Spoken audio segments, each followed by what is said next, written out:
Tapi kalau di mana di kampung saya dibesarkan, di Pancur, ya karena itu Pancur liu-liu, tenang itu di bawah itu tenang liu-liu. Jadi yang topasnya teng, to Singapura teng, to Batam teng, Chow ferry ya.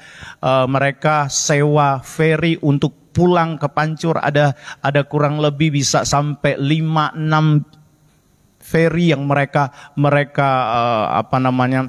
sewa untuk pulang ke Pancur. Dan di sana saya melihat mereka itu sama-sama kumpul makan sama-sama, dan itu memiliki pengertian kalau yang saya baca dari Imlek yang ditulis oleh orang-orang Tionghoa, bahwa itu merupakan ucapan syukur.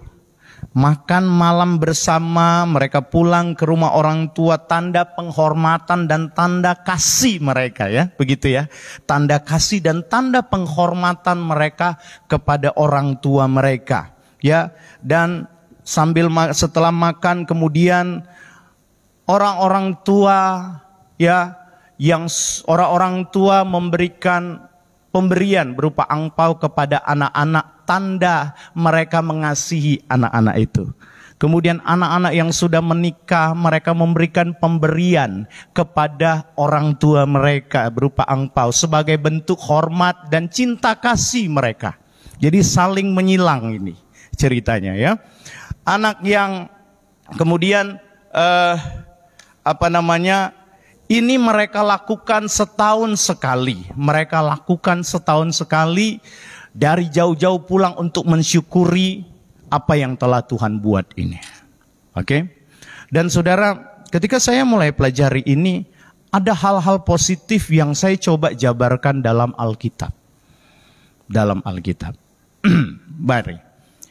Itu sebabnya saya buat tema pagi ini makna Imlek. Makna Imlek ya. Dari latar belakang tadi, dari cerita saya tadi, saya ambil beberapa poin tentang apa yang mereka tulis, apa yang mereka sampaikan, yang telah saya dengar tentang arti dari Imlek tersebut. Yang pertama, bersyukur dan makan bersama atas panen dan bisa melewati 1 tahun karena mereka merasa Tuhan mereka menolong mereka. Nah, saya ambil ayat ini saudara. Mazmur 107 ayat 8 sampai ayat 9. Buat kita orang-orang percaya, kita bersyukur bukan cuma hari panen. Kita diajarkan Tuhan untuk bersyukur selalu. Katakan bersyukur selalu. Oke, baik, kita baca Mazmur 107 ayat 8 sampai 9. 2, 3. Biarlah mereka bersyukur kepada Tuhan karena kasih setianya, karena perbuatan-perbuatannya yang ajaib terhadap anak-anak manusia. Sebab dipuaskannya jiwa yang dahaga dan jiwa yang lapar dikenyangkannya dengan kebaikan. Katakan amin. Biarlah mereka bersyukur kepada Tuhan karena kasih setianya, karena perbuatan-perbuatannya yang ajaib terhadap anak-anak manusia. Anak-anak manusia itu berbicara Anda dan saya. Amin. Kita ini harus mengucap syukur. Kenapa? Karena sampai hari ini engkau ada karena Tuhan. Amin. Nang tiok Allah, nang tiok kam en kak cu yaso eng wile kau cucung karena yaso si jaganang. Amin. Karena pemeliharaan Tuhan. Jangan pernah lupa untuk mengucap syukur. Ada orang waktu senang bisa mengucap syukur. Wah, tang tua-tua upiang kam siacu li cincia ho cincia wah kam siacu. Tapi waktu dalam keadaan susah nggak bisa. Tuhan suruh kita mengucap syukur selama-lamanya. Amin. Selalu saya ajarkan, mau punya uang, mau tidak, mau dapat proyek, mau tidak, mau dirugikan atau diuntungkan, tetap belajar mengucap syukur. Orang yang mengucap syukur akan lihat mujizat. Bilang sama teman kiri kananmu, kamu mengucap syukur, kamu akan lihat mujizat. Amin. Belajar untuk mengucap syukur, saudara. Ayat yang terkenal 1 Tesalonika 5 ayat 18. Sama-sama baca. 1, 2, ya. Mengucap syukurlah dalam segala hal.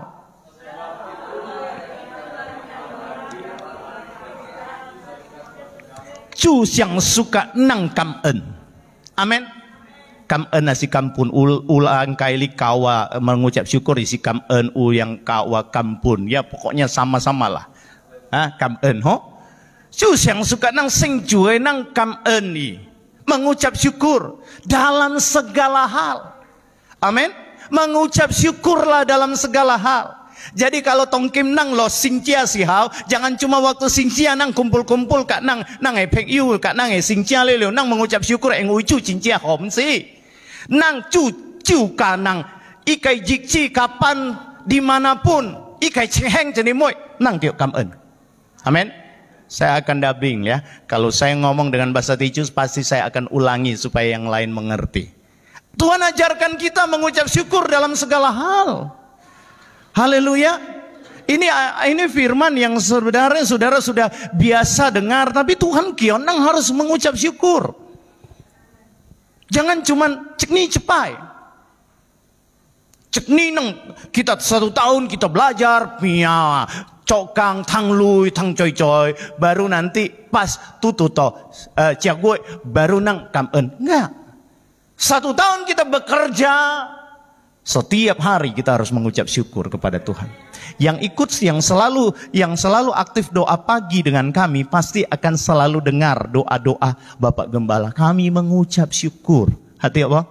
Dia ya, Pak Amai ha. Nang mengucap syukur, Tuhan terima kasih hari yang baru. Tuhan terima kasih kekuatan baru. Kami masih bisa menyanyi, kami bisa menyembah. Terima kasih. Takjil tiap hari bangun pagi. Saya harus berdoa, terima kasih Tuhan. Karena Tuhan masih izinkan kita masuk di hari yang baru. Jangan pernah lupa untuk mengucap syukur. Amin. Mengucap syukur karena kita bisa melewati apapun itu bersama Tuhan. Haleluya. Haleluya. Tetap mengucap syukur. Baca baik-baik ayat ini. Mengucap syukurlah dalam segala hal. Karena itu yang dikehendaki Allah. Dalam segala hal. Ikai cheng heng bolun ului kak bolui. Letiok kam'en. Dalam segala hal. Lo nang mo sihau. Ko nang ta sihau. Cukiok kam'en. Jadi agak kiksim wah. Semalam agak kiksim. Agak sedikit terusik. Tapi Tuhan bilang. Wais, mengucap syukur aja. Ketika hati kita nggak enak, hati kita tersakiti, terusik, Tuhan suruh kita mengucap syukur. Belajar ya, nang tiok kam'en. Men, bilang teman kiri kananmu, kamu harus belajar terus mengucap syukur. Haleluya, belajar mengucap syukur. Orang itu kalau nggak mengucap syukur, bawaannya apa? Marah. Lawan mengucap syukur itu mengeluh. Berapa banyak yang suka mengeluh? Sini malaikat semua. Puji Tuhan loh, cuma igel malaikat semua. Haleluya, kamsiacu. Ya, bersyukur saya. Jangan suka mengeluh. Ada yang baru bangun pagi, ayo lokang tiang ko, ayo kuit tiam ko, ayo yuk ko, ayo masak ko, ayo yuk ko, ayo soisa, heksi lah. Orang Tionghoa selalu bilang gitu kan? Aduh, bangun lagi, kerja lagi, ayo cuci piring lagi, apa lagi? Ayo lokang tio lagi, ayo soisa kelilio, ayo. Coba ubah itu ayo jadi kamsiacu. Padahal hatoi si hopek cek lah, kamsiacu. Belajar, walaupun hati itu nggak enak, belajar loh. Ini luar biasa. Jangan mengucap syukur 1 tahun sekali. Jangan. Setiap hari kita harus mengucap syukur. Katakan amin. Kasih tepuk tangan dulu yang meriah bagi Tuhan kita. Tetap mengucap syukur. Amin. Tetap mengucap syukur. Yang kedua, dari ulasan tadi yang saya baca di awal tadi, katanya Imlek itu, mereka mempunyai makna berkumpul sebagai wujud penghormatan kepada orang tua dan saling mengasihi sesama keluarga. Firman Tuhan ajarkan kita untuk hidup rukun bersama. Karena kesanalah berkat diperintahkan. Minggu lalu saya bicara tentang jangan pernah tinggalkan ibadah secara komunal. Karena berkat-berkat akan dicurahkan ketika kita bersekutu. Amin. Kasih ini harus dijalin, saudara. Hubungan kita sesama keluarga, hubungan kita sesama anak Tuhan, sesama keluarga Eagle harus dijaga. Harus rukun. Mari kita baca dulu Mazmur 133 ayat 1 mulai. Ini ayat yang biasa kita baca. 1, 2, iya. Nyanyian ziarah Daud.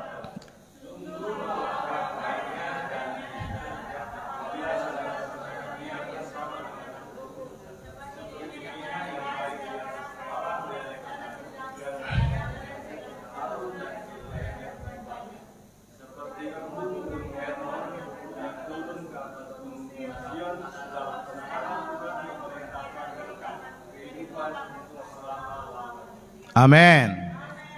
Kesanalah berkat diperintahkan untuk selama-lamanya.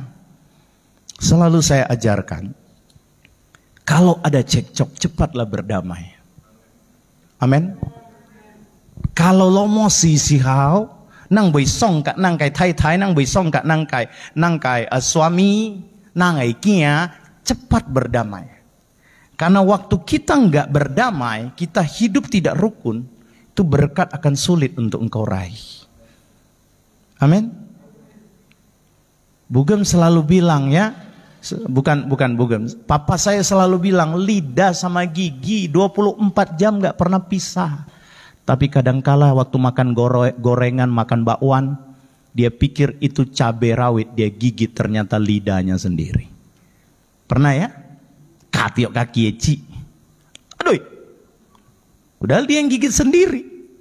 Lidah sama gigi nggak pernah pisah. Toh kadangkala masih kegigit. Apalagi lu. Lu di sana dididik di sana, yang ini dididik di sana. Beda pasti. Tapi saya mau bilang kasih Kristus akan menutupi semua kekurangan itu. Amin. Tegakkan kasih Kristus, tegakkan junjung tinggi kasih Kristus dalam keluargamu. Kita nggak bisa loh saudara kalau mau hidup rukun pakai pikiranmu, nggak bisa. Kamu mau hidup rukun tapi kamu mempertahankan egois kamu, nggak bisa. Berapa banyak suami istri bentrok? Hanya karena suami bilang ini benar, istri ngotot ini benar. Biasanya suami istri bentrok itu hanya hal-hal yang kecil, hal-hal anak. Sering. Konsep saya mendidik anak beda dengan konsep Bugem. Itu selalu akan bentrok. Tapi masa cuma gara-gara itu lalu kita nggak rukun? Perbedaan itu masih ingat khotbah minggu lalu? Kesatuan itu bicara tentang one accord. Seakord. Tuts itu ada hitam, ada putih, beda-beda. Dipencet bareng, jadi keluar suara yang harmoni, yang indah. Perbedaan-perbedaan antara suami istri, itu merupakan satu kesatuan yang indah sebenarnya. Amin. Bugem bekerja dengan konsep, saya nggak bisa konsep. Bugem tahan di laptop untuk menyusun sesuatu. Anda suruh saya di laptop. Yang ada 1-2 jam duduk. Maksiat liung. Tapi saudara suruh saya ambil pacu. Kerja-kerja yang begitu ada keringat. Seneng. Iya. Model papa saya juga begitu. Tapi bukan berarti saya nggak bisa duduk diam untuk belajar. Enggak, ada waktunya saya belajar. Tapi kalau saya lihat Bugem punya kelebihan di situ, ya silakan. Jangan sampai perbedaan ini memecahkan hubungan. Maksud saya begitu. Amin. Indahnya perbedaan begitu. Saling melengkapi. Amin. Saling melengkapi. Carilah jodoh yang saling melengkapi. Yang seiman tentunya dan seimbang. Kalau saudara bilang, ih hobinya sama, nggak spesial. Dua-dua suka ke pantai. Satu ke pantai, satu ke gunung. Itu baru saling melengkapi. Amin. Cari hobinya sama, nggak spesial. Cari yang beda. Nanti kamu akan menemukan perbedaan itu indah. Amin. Perbedaan itu indah ketika engkau cerna dengan pikiran Kristus. Ayo saudara, jadilah orang yang hidup rukun lah. Sesama jemaat hidup rukun. Jangan ada yang saling jual menjual di jemaat Eagle. Jangan. Jangan ada yang saling iri mengiri sesama jemaat. Jangan. Kita satu tubuh di dalam Tuhan. Amin. Hidup rukun, maka kesanalah berkat akan diperintahkan, kata Alkitab. Lalu di situ saya catat di situ katanya berkumpul itu sebagai wujud penghormatan. Nah, sekarang saya mau sampaikan tentang penghormatan. Saudara, tolong perhatikan sejenak. Ada hal-hal yang harus kita koreksi di ibadah minggu. Saya akan ngomong belak-belakan tentang poin ini. Ada hal-hal yang harus kita koreksi di ibadah minggu. Tapi sebelumnya mari kita buka dulu Imamat pasal 19 ayat 30. Saya tidak muat di screen. Nggak usah keluar. Saudara buka di handphone saudara, di Alkitab saudara. Imamat pasal 19 ayat 30. Imamat 19 ayat 30. Yang sudah dapat katakan amin. Ya. Baca sama-sama Imamat 19 ayat 30. 1, 2, iya. Kamu harus memelihara hari-hari sabatku dan menghormati tempat kudusku. Akulah Tuhan. Sampai di sini saudara mengerti? Hari Sabat bagi orang Israel, mereka merayakan, lalu mereka akan menghadap tempat kudus. Mereka pergi ke kemah untuk mempersembahkan korban, mereka ibadah di situ. Dan Tuhan suruh menghormati tempat kudus. Dalam bentuk kemah itu tempat kudusnya Tuhan. Oke? Kalau pengertian rohani, tempatnya Tuhan diam, kemah kediamannya Tuhan sekarang dalam hati. Tapi kalau kita masih berbicara gedung, gereja tempat beribadah, tempat kudusnya Tuhan. Tuhan bilang apa? Perhatikan, kamu harus memelihara hari-hari sabatku dan menghormati tempat kudusku. Kadang anak saya agak keras, ya, si Geron ini. Saya suka cubit kalau lari-lari. Saya harus sampaikan, ada banyak kali kita dengar firman, kita nggak menghormati Tuhan loh. Ada banyak kali kita duduk di tempat kudus Tuhan, kita beribadah, keluar masuk. Maaf saya harus sampaikan saudara ya, supaya kita perbaiki. Kita nggak menghormati Tuhan. Jelas loh Alkitab bilang, kamu harus menghormati tempat kudus. Kayak selalu saya bilang, sebelum saudara beribadah silakan ke toilet. Sebelum saudara dengar firman Tuhan silakan. Supaya waktu dengar enggak usah, harus hormati benar-benar. Alkitab bilang, hormati tempat kudusmu. Tempat kudus di mana engkau beribadah, hormati. Bahkan ada yang beribadah enak-enak angkat kaki. Enggak menghormati tempat kudus loh saudara. Saya ngerti mungkin saudara diajarkan di budaya saudara angkat kaki biasa. Tapi kita harus junjung tinggi apa kata firman. Amin. Saya mau kasih tahu loh, saudara. Ini kita sedikit sharing ya.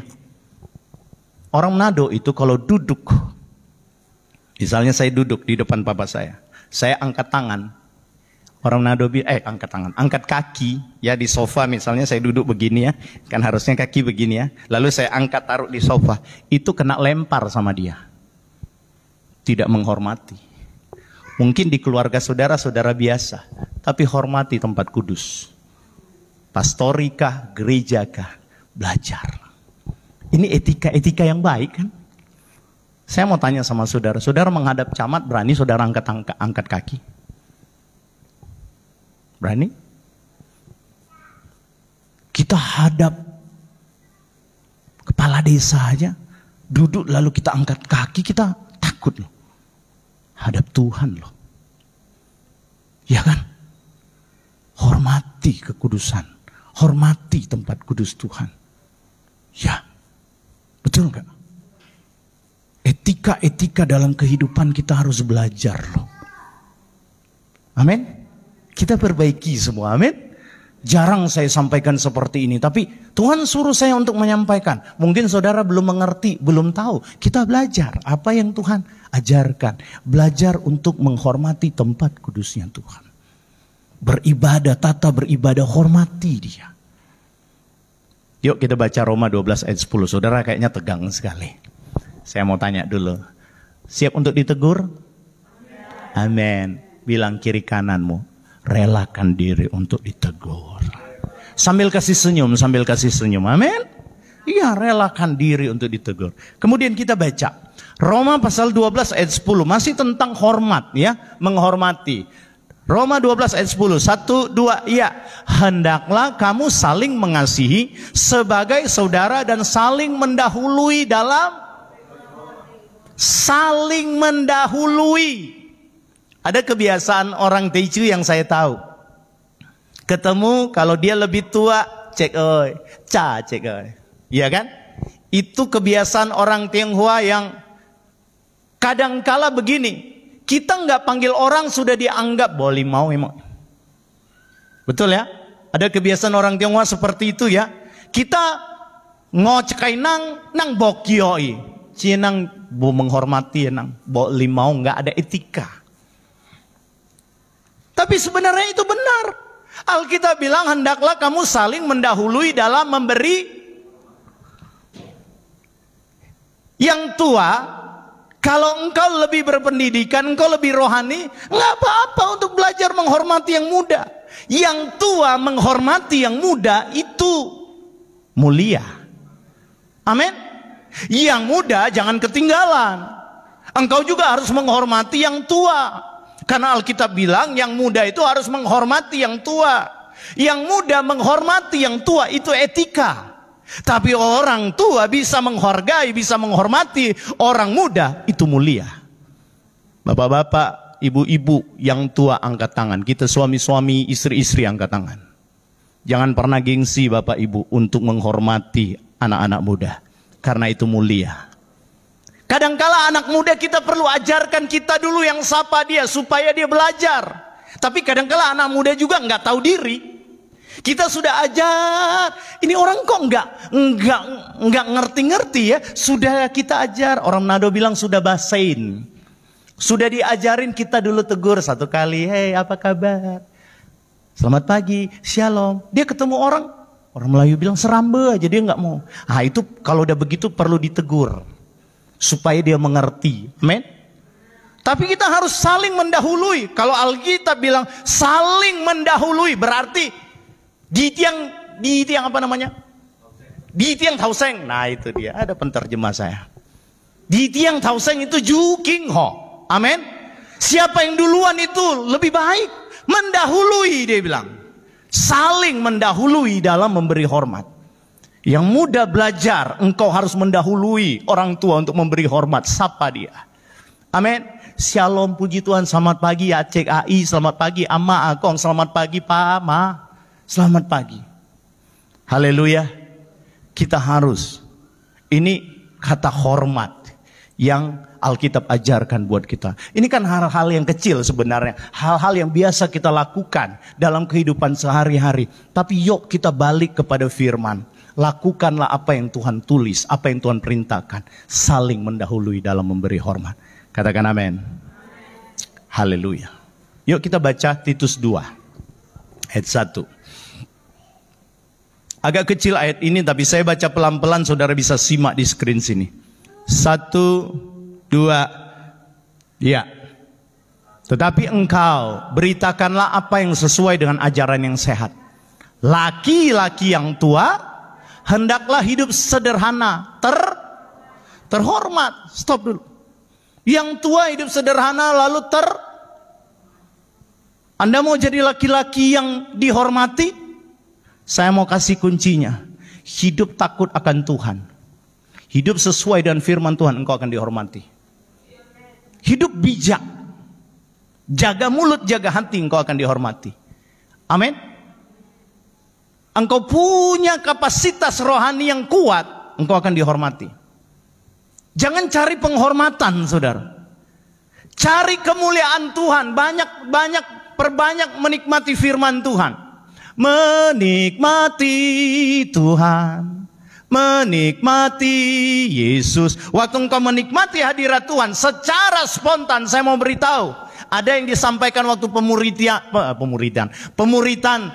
dari pendeta Rudi Tulenan, ya kan? Ada kuasa eksosia, ada perbedaan, orang akan melihat, ih beda. Berapa banyak kali saudara, kalau yang doa pagi selalu saya berdoa, dan saudara pasti ingat, Tuhan bakar gedung ini dengan api kemuliaan Allah. Kemuliaan-Mu kau nyatakan di tempat ini. Waktu orang lalu lalang di depan gedung ini, mereka melihat kemuliaan Allah. Waktu mereka melihat wajah kami, mereka melihat kemuliaan Allah. Dan saudara tahu, ada banyak orang yang tidak kami kenal, kadangkala lewat, mampir, Pak, aduh tempat ini kok enak ya, adem, asik. Saya pernah cerita di sini, saya diundang ke satu tempat, dan zaman itu belum zaman Facebook. Cuman pakai nomor handphone, telepon, Pak saya sudah sampai di bandara, iya Pak saya tunggu di pintu keluar. Saya keluar, dia langsung samperin, Pak Donald kan? Kok bisa kenal? Dari wajahnya beda Pak, penuh kemuliaan. Anda tahu, kalau engkau bersama dengan Tuhan, ada selalu di hadirat Tuhan, otoritas ilahi itu secara otomatis turun, dan orang lihat engkau beda. Hari ini saya lihat Pak Asun beda dengan dulu, apalagi Pak Tim. Dulu minta maaf ya, kayak cicak kering gitu. Soalnya beliau ngomong saya buronan. Enggak, saya enggak dendam, tidak. Saya senang justru. Ya, tapi hari ini mulai ada kemuliaan. Amin.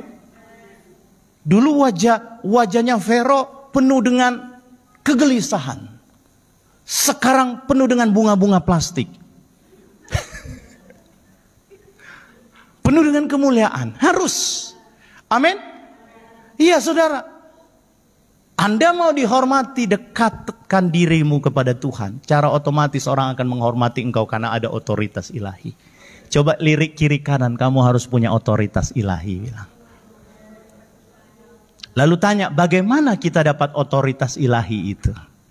Banyaklah bersekutu dengan Tuhan lewat firman, lewat doa, penyembahan, pujian. Amin. Tepuk tangan dulu yang meriah bagi Tuhan kita. Terus.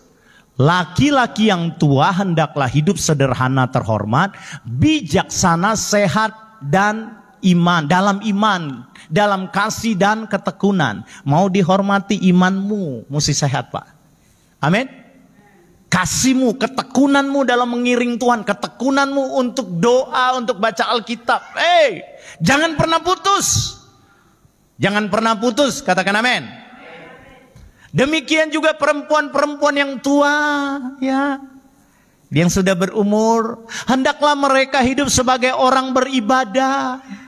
Ada orang tua yang kata tenang, bose siapa, bose tem-tem tanang, itu nggak boleh. Alkitab ajarkan yang tua, hendaklah mereka hidup sebagai orang-orang beribadah, jangan menfitnah. Orang tua kan mulutnya makin banyak. Survei membuktikan seorang wanita yang sudah menikah kemudian berumur itu bisa mengeluarkan 20.000 sekian kata kalau nggak salah sehari, 23.000 kalau saya nggak salah. Aduh, saudara bisa bayangin bangun pagi, ilo tenam ti lo, tenam ti, sampai aikun pun tenam ti, behia. Jadi kalau ikai laukong bertahan, aduh. Tapi walaupun banyak ngomong Ibu Ani sama Bu Rita langsung kode-kode. Ya. Walaupun memang banyak ngomong tapi jangan sampai memfitnah. Ibu Gembala selalu ajarkan, alihkan kebutuhan bicaramu untuk menyembah Tuhan. Amin. Daripada ngomongin orang, mulai ngomong sama Tuhan. Kang wae ciu, wae cua, cari maili kuiwa. Amin. Alihkan omonganmu, alihkan mulutmu untuk sembah Tuhan. Itu kata Alkitab. Orang-orang tua, Anda hidup dihormati, Orang-orang tua yang seperti apa? Orang-orang tua, perempuan-perempuan tua yang beribadah. Jangan menjadi hamba anggur. Kok bukan pria ya yang dibilang jangan menjadi hamba anggur? Wanita-wanita sudah banyak peminum loh sekarang. Dulu juga. Ya. Tetapi cakap mengajarkan hal-hal yang baik. Amin. Ibu-ibu, jadilah contoh yang baik buat wanita-wanita muda di generasi ini. Haleluya. Ayat 4 sama-sama. 2, 3. Dan dengan demikian mendidik perempuan-perempuan muda mengasihi suami dan anak-anaknya.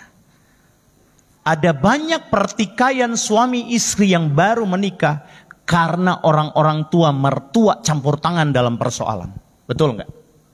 Dalam masalah rumah tangga mertua campur di dalam. Jangan. Orang-orang tua kalau anak-anakmu sudah menikah, itu tanggung jawab mereka.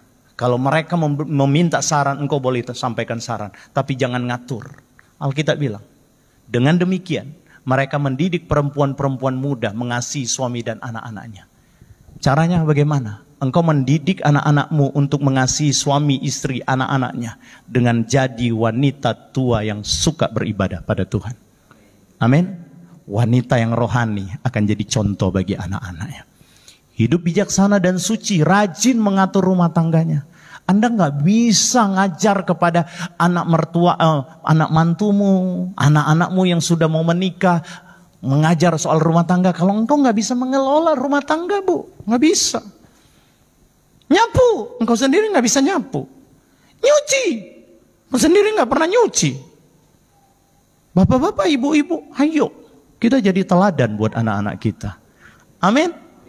Amin. Bukan bilang, Pak, dah siram bunga.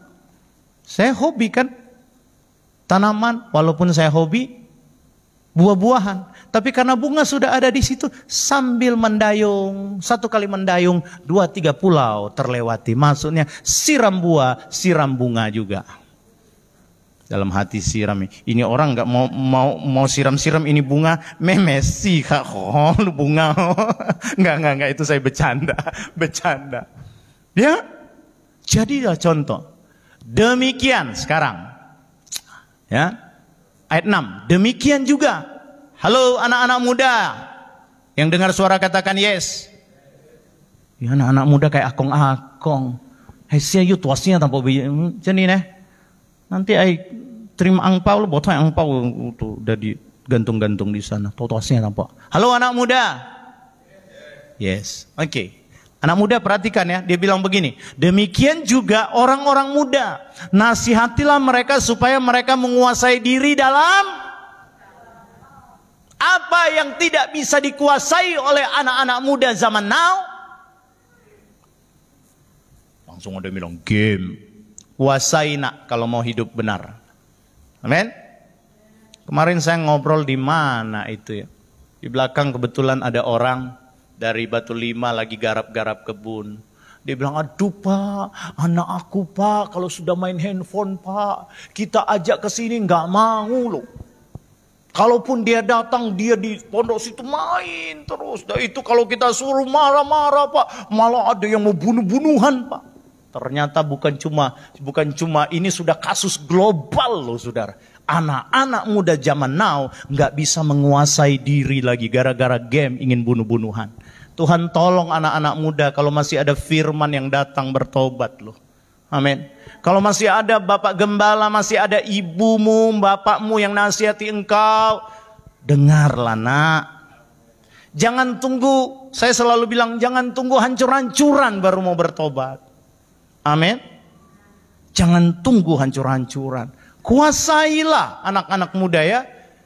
Dibilang orang muda, nasihatilah mereka supaya mereka menguasai diri dalam segala hal. Dan jadikanlah dirimu sendiri suatu teladan dalam berbuat baik. Hendaklah engkau jujur dan bersungguh-sungguh dalam pengajaranmu. Satu kali saya lihat ada seorang bapak, anaknya segini. Kelas 5 apa kelas 6 SD. Ngobrol sama saya. Wah, anak saya itu terlibat main game. Aduh, kalau disuruh marah-marah. Oh, ya. Siap dia ngomong gitu, saudara tahu? Dia sama anaknya main game. Saya ngobrol sama dia. Jadi kapan mau ini? Dia nggak tanggapi karena lagi serius main game dengan anaknya. Dalam hati saya, gimana anak lu nggak main game? Lu sendiri hantunya game. Betul kan? Jadikanlah dirimu sendiri suatu teladan yang berbuat baik. Ini sama halnya, hei nongkia, lu bisa kuhung, lu kaki lo kuhung.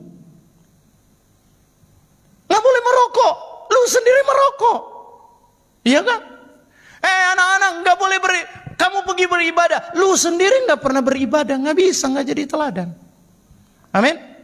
Baca Alkitab sana, lu sendiri nggak baca Alkitab, nggak bisa. Dia bilang harus jadi teladan untuk berbuat baik. Hendaklah engkau jujur dan bersungguh-sungguh dalam pengajaranmu. Ajarkan anak-anak kita bersungguh-sungguh. Amin. Sehat dan tidak bercela dalam pemberitaanmu sehingga lawan menjadi malu. Karena tidak ada hal-hal buruk yang dapat mereka sebarkan tentang kita. Ini buat kuli-kuli nih. Yang bekerja, yang jadi karyawan misalnya. Yuk kita baca 1, 2, ya. Hamba-hamba hendaklah taat kepada tuanmu. Tuannya dalam segala hal dan berkenan kepada mereka, jangan membantah. Kadangkala bos kita ya memang ya, apalagi kalau bos cewek. Tapi ada juga saya ketemu ceweknya baik Pak Gem, tapi cowoknya cici caca ikai cuy minta ampun. Tapi Tuhan bilang apa? Hamba-hamba jangan bantah. Kadangkala Tuhan izinkan engkau diproses lewat mereka. Amin. Engkau diproses lewat pemimpin-pemimpinmu. Jangan curang, tetapi hendaklah selalu tulus dan setia supaya dengan demikian mereka dalam segala hal memuliakan ajaran Allah Juru Selamat kita. Jadi poin yang kedua tadi tentang menghormati, ya banyak sudah kita mungkin sudah agak lari, tetapi saya sengaja ambil ayat ini. Ayo kita belajar, kita perbaiki hidup kita, mungkin yang kita pikir itu nggak masalah. Tapi ternyata hari ini kita dengar firman, masalah. Mari kita jadi orang yang benar, orang yang menghormati ketika beribadah, menghormati Tuhan. Amin. Saya suka bilang begini. Kalau engkau sudah, yang kelihatan, ada ayat bilang begini, yang kelihatan aja engkau nggak bisa bertanggung jawab, nggak bisa menghormati, gimana engkau menghormati yang tidak kelihatan? Betul? Ya kan? Ada gembala aja engkau udah nggak bisa menghormati. Gimana engkau menghormati Tuhan? Ayo kita rubah cara berpikir kita. Saya doa supaya Jemaat Eagle menjadi jemaat model bagi orang lain. Katakan amin. Masih kepengen dengar firman? Ini jangan-jangan berpikir, wah Pak Gem justru kok Imlek kami habis-habisan ditegur. Kalau engkau ditegur artinya Tuhan mengasihi engkau. Amin. Tuhan Yesus menolong kita ya. Yang terakhir. Katanya, ini Imlek itu mereka kumpul-kumpul dan saling memberkati, memberikan angpau, ya, pemberian. Ini bagus sekali, sangat-sangat bagus, alkitabiah sekali. Ada satu ayat, tapi begini, pemberian bagi orang Kristen bukan mengharapkan sesuatu. Ingat, pemberian bagi saya memberikan sesuatu kepada orang itu supaya saya mengharapkan sesuatu, bukan. Ini motivasi salah.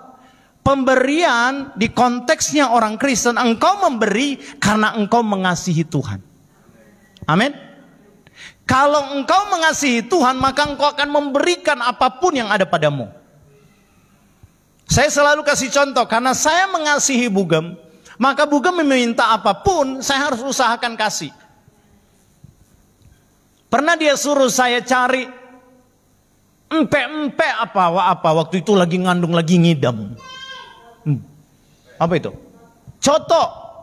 Tapi ada juga bukan coto. Saya ingat, saya bawa udah dia lihat, dia cuma lihat begitu dia nggak makan. Kik si mai ketalai. Nang lo po ke boy kayak mekiao ibu kejia lo.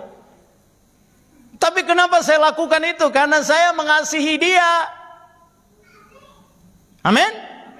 Pertanyaannya, saudara mengasihi Tuhan nggak? Kalau saudara mengasihi Tuhan, saudara akan memberikan apa yang Tuhan mau. Dan tidak pernah minta sesuatu. Tuhanlah yang tahu untuk membalas pemberian saudara. Amin. Yuk baca ayat ini. Motivasi dalam pemberian harus benar loh saudara. Iya kan? Motivasi, wah saya dapat angpau sekian, dia harus kasih angpau saya sekian. No. Pembalasan itu haknya Tuhan. Amin. Tuhan paling tahu berapa banyak yang engkau perlukan. Bahkan saya selalu bilang, apa yang gak pernah engkau pikirkan, biasanya Tuhan kasih itu. Katakan amin. Yuk kita baca. 1, 2, ya. Ingatlah jangan kamu melakukan kewajiban di hadapan orang supaya dilihat mereka. Karena jika demikian kamu tidak beroleh upah dari Bapamu yang di sorga. Jadi apabila engkau memberi sedekah, janganlah engkau mencanangkan hal itu seperti yang dilakukan orang munafik di rumah-rumah ibadah dan lorong-lorong supaya mereka dipuji orang. Aku berkata kepadamu, sesungguhnya mereka sudah mendapat upahnya. Tetapi jika engkau memberi sedekah, janganlah diketahui tangan kirimu apa yang diperbuat tangan kananmu. Hendaklah sedekahmu itu diberikan dengan tersembunyi, maka Bapamu yang melihat yang tersembunyi itu akan membalaskannya kepadamu. Katakan amin. Soal pemberian dalam Matius 6 ayat 1 sampai 4 jelas Tuhan Yesus ajarkan memberi tangan kanan tangan kiri jangan tahu. Artinya begini, ada banyak orang memberi supaya dikenal orang. Jangan. Nang ai memberikan sesuatu untuk nang kai cu. Enggak perlulah kau nang cai. Makanya selalu saya ajarkan begini. Kalau untuk perpuluhan oke lah. Sekedar ada yang kasih perpuluhan. Pak Gem saya transfer perpuluhan. Tapi nonem ya. Dia cuma saya selalu ajarkan perpuluhan boleh kau tulis. Tapi di situ kau tulis nonem. Maksudnya di laporan gak usah kasih tahu. Cukup gembala dan ibu gembala yang tahu. Supaya apa? Supaya kami tahu. Orang ini rupanya memberikan persembahan perpuluhan untuk supaya kita bisa doa. Kami kan penjaga jiwa-jiwa saudara kata Alkitab. Supaya saya bisa bertanggung jawab sama Tuhan. Tuhan, engkau kan berjanji. Kalau memberikan persembahan persepuluhan, maka engkau akan membukakan tingkap-tingkap langitmu. Sehingga waktu saudara belum diberkati, saya sebagai imam itu kan berdiri di antara saudara dan Allah. Saya bisa tanya sama Tuhan, Tuhan ini kenapa belum diberkati Tuhan? Wah kan penjaga jiwanya Tuhan. Perpuluhan ikoi lo Tuhan ceni lo habis memberkati. Biasanya Tuhan akan bukakan. Iko henga, ko kuang habibi, masih suka begini, masih ada dosa-dosa. Tuhan bisa sampaikan konfirmasi kepada saya. Saudara menguat itu saya nggak lihat, tapi Tuhan bisa pakai orang sampaikan kepada saya, Tuhan bisa lihatkan kepada saya lewat mimpi. Itu pemimpin-pemimpin rohani, saudara Tuhan kasih hikmat seperti itu. Jadi nggak ada gunanya engkau simpan-simpan dosa. Amin. Melenceng lagi jauh ini saya mau ngomong nih. Tapi saya mau sampaikan, ya kembali ke pemberian. Kalau soal itu saudara boleh catat dan tulis nonem, jangan dilaporkan, supaya cukup kami yang doakan. Tapi pemberian-pemberian yang lain juga begitu saudara. Ada satu gereja pemberiannya di daftar besar-besar di dinding. Keluarga ini memberikan sekian. Alkitab kan bilang, kasih tangan kanan jangan kasih tahu tangan kiri. Ini motivasinya sudah salah. Amin. Selalu saya bilang, biar engkau tidak dikenal orang. Tapi ingat, yang penting Tuhan akan kenal engkau. Amin. Biar kita tidak dikenal orang loh. Tapi saya percaya motivasi kita baik. Tuhan akan kenal saya. Untuk apa saya dikenal orang tapi Tuhan gak kenal saya? Saya lebih suka Tuhan kenal saya tanpa harus dikenal oleh orang. Tapi biasanya kalau Tuhan kenal kita, Tuhan akan mempromosikan kita kepada banyak orang. Katakan amin. Hendaklah, lalu dia bilang apa? Janganlah engkau mencanangkan hal itu seperti yang dilakukan orang munafik di rumah-rumah ibadah, di lorong-lorong. Ada orang mau beribadah supaya orang lihat dia. Supaya orang lihat dia beribadah. Ya Pak Gem mau pergi ke rumah, ada cerita ya. Satu kali saya ngalamin satu cerita. Saya telepon, saya mau ke rumahnya, oh silakan. Waktu saya sampai ke rumahnya, di meja tamu saudara, di meja tamu itu ada Alkitab. Alkitab sementara terbuka. Saya sampai, Pak, lagi senang baca Alkitab. Iya om. Istrinya lagi bikin kopi di belakang. Bikin kopi. Akhirnya istrinya bawa kopi keluar. Waktu duduk, pas istrinya lagi dengar, saya tanya, lagi baca Alkitab ya? Istrinya langsung bilang, tumben om mau datang lu baca Alkitab. Ketahuan. Nih, Jangan melakukan ibadah di lorong-lorong supaya orang lihat. Artinya mau sok rohani gitu loh, supaya orang lihat dia rohani. Rohani atau tidak akan dikenal dari buahnya. Amin. Rohani atau tidak itu akan dikenal dari buahnya, bukan dari caramu beribadah. Orang yang rohani, dia akan implementasikan ke dalam kehidupan sehari-hari. Ini orang-orang ini dikomplain oleh Tuhan. Biasa di lorong-lorong, di jalan-jalan berdoa. Jangan. Hubunganmu dengan Tuhan. Dan saya percaya sekali lagi, orang yang rohani itu akan melahirkan buah-buah roh. Puji Tuhan. Tentang pemberian ya. Yuk kita baca ayat ini. Kisah Para Rasul 20 ayat 35. Yang merah ini kita baca kuat-kuat ya. Saya baca yang ayat yang tulisan kecil. Ayat 35. Saudara yang merah sama-sama.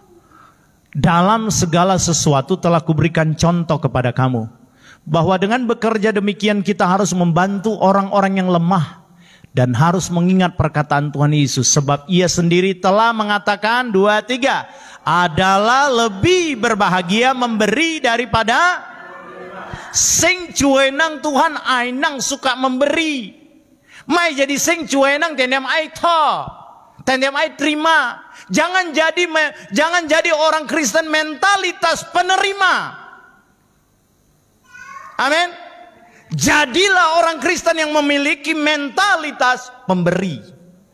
Karena Alkitab bilang, Alkitab jelas-jelas Tuhan Yesus ajarkan adalah lebih berbahagia memberi daripada menerima. Satu kali saya ngobrol sama Bugem. Saya bilang, "Mah, ini pendeta ini dapat pemberian dari ini. Dari ini." Bugem bilang, "Pak, sebenarnya yang lebih berbahagia kita itu memberi daripada menerima." Saya mulai cerna, iya ya. Kalau engkau jadi orang yang memberi, saya mau bilang sama engkau, maka engkau juga akan menjadi orang yang menerima banyak. Amin. Tapi kalau engkau cuma menerima, engkau nggak pernah memberi, nggak akan pernah mendapat menerima banyak. Paling itu aja. Amin. Tuhan akan membukakan perbendaharaan katanya, yang melimpah-limpah bagi hidup kita. Tadi ayat siapa tadi pagi ya? Bu Siucing ya? Bu Juli ya? Perbendaharaan, engkau akan memberikan utang ya, memberikan piutang kepada orang. Bukan, engkau akan memberikan pinjaman, bukan mengutang. Kalau saudara mungkin dulu itu karena masalah-masalah engkau belum bertobat, oke, utang-utang itu. Tapi sekarang ketika engkau hidup benar, engkau tahu konsep ini, kita jadi orang Kristen, jadi murid Kristus, mentalitas memberi. Alkitab bilang, engkau akan menjadi pemberi. Amin. Saya percaya gereja Tuhan GB, gereja Eagle Tuhan sementara bekerja untuk menjadikan engkau anak-anak Tuhan untuk memberikan pinjaman kepada orang lain. Tapi mulai dengan motivasi memberi yang benar. Saya memberi karena saya mengasihi Tuhan. Wai koi ciki kai mensi untuk cari nama kai. Wai koi ciki kai eng ui wajing ayaso. Amin. Wajing ayaso. Kalau engkau mengasihi Tuhan, engkau akan memberikan kepada Tuhan. Enggak tanggung-tanggung loh. Engkau akan berikan itu. Dan Alkitab bilang, engkau akan berbahagia. Tidak dikatakan yang menerima berbahagia, tapi dikatakan adalah berbahagia memberi daripada menerima. Kalau saya buat pertanyaan, kunci berbahagia itu apa? Memberi. Amin. Enggak masuk di akal kan? Harusnya yang menerima itu berbahagia, tapi konsep Allah salah. Anda ingin berbahagia, beri, maka engkau akan berbahagia. Jangan ditukar. Pak Gema, ayo hotang lah. Firman Tuhan kalau sudah tulis berbahagia memberi, lakukan saja. Kita mungkin waktu kita lakukan nang mencai, belum tahu, belum mengerti. Tapi waktu lu kacau, nanti Tuhan akan buat lu berbahagia. Amin. Dengan iman. Kita belum, waktu kita mungkin baru memberi, kita belum Kok, aduh Tuhan. Sing kuat tahu pipolok kia Tuhan. Ini bulan ini aileo loh. Tapi biasanya saudara, ketika engkau memberikan dengan cinta, itu aja mujizat yang Tuhan buat. Amin. Ada mujizat yang akan Tuhan buat. Jadi konsep berbahagia itu ketika kita memberi, kata Alkitab. Jangan jadi orang Kristen mentalitas menerima. Jadilah orang Kristen memberi. Sesuai dengan arti Imlek, makna Imlek. Pungnang angpau. Tapi motivasinya harus benar ya. Pungnang angpau. Ini kebiasaan yang luar biasa. Tapi jangan cuma cekni cepai dalam pemberian. Kepada Tuhan, usahakan. Memberilah seberapa banyak engkau bisa memberi untuk Tuhan. Berilah. Karena itu orang-orang yang berbahagia. Kata Alkitab. Tuhan Yesus memberkati kita. Baik, kita datang kepada Tuhan. Bangkit berdiri sama-sama. Kita memuliakan Tuhan. Bantu saya. Haleluya.